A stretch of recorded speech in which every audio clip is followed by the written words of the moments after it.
Welcome to YOUCANIC. Today here on YOUCANIC we have a 2020 Honda Civic. We have a check engine light that's on, and we are going to check what it is and then be able to go through the diagnostic of replacing that.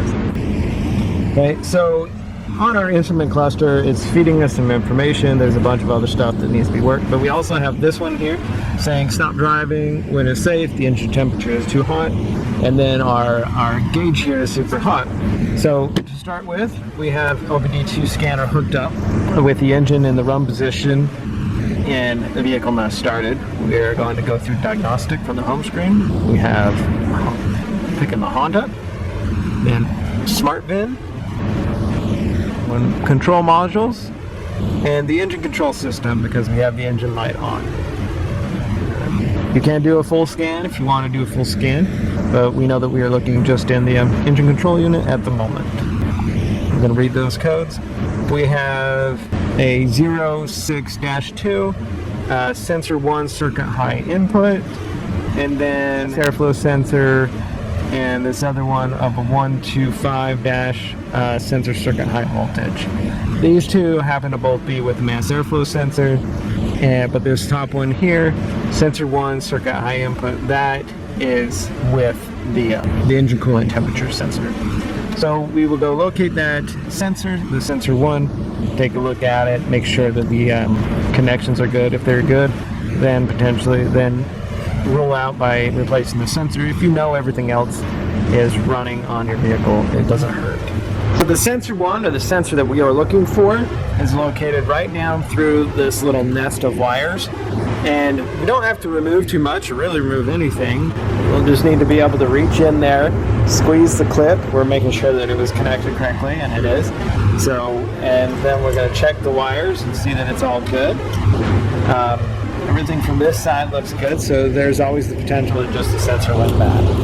So you see that little kind of white cap, that is the top of the sensor. You will lose a little bit of coolant, but you're going to be pretty quick by popping it out and getting a new one and putting it in. And so you'll minimize the amount of coolant that you do lose from your vehicle. So we can push this tab here, be able to pull that electric up a little bit, just to be able to get in there. We need a size 17mm socket to be able to get in there, and you can route it right down through there, get on the sensor, and then be able to loosen it up.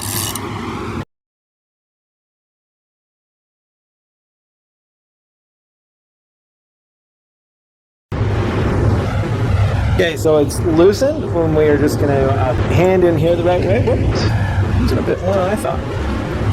Right? So we are losing a little bit of coolant.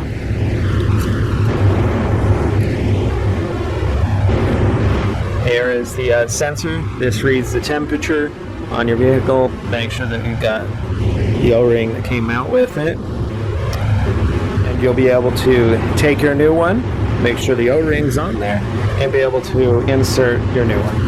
Like I said, you do lose a little bit of coolant, but only the amount that's in there, because if the system's not running, it's not pressurizing the system, so you're not losing a ton. All right, got that down there in the hand-tight fashion, and now we'll be able to put our socket and extension on there, and be able to tighten it up. Now we're just making this good and snug, not crazy. That's what the O-ring is there for, is to stop anything that bypasses it. Go ahead and connect up your electrical connector.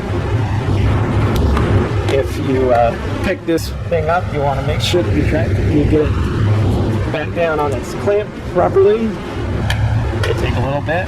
Move it down, clamp it into place, and now we'll be able to go into the vehicle and clear out that engine code and start and make sure that everything is functioning correctly. All right, we have the scanner hooked up. We have the ignition on in the on position. The vehicle is still off, but it's in the run position. And we are going to go ahead and erase the code because we replaced the sensor. Is asking if that's for sure what we want to do, and then we will turn the ignition off like it asked us to. Now we switch that ignition back on. It's ran a quick scan, says everything is good. So that potentially was the one. And first thing to replace is potentially the sensor. Thanks for watching YOUCANIC, where you can be the mechanic.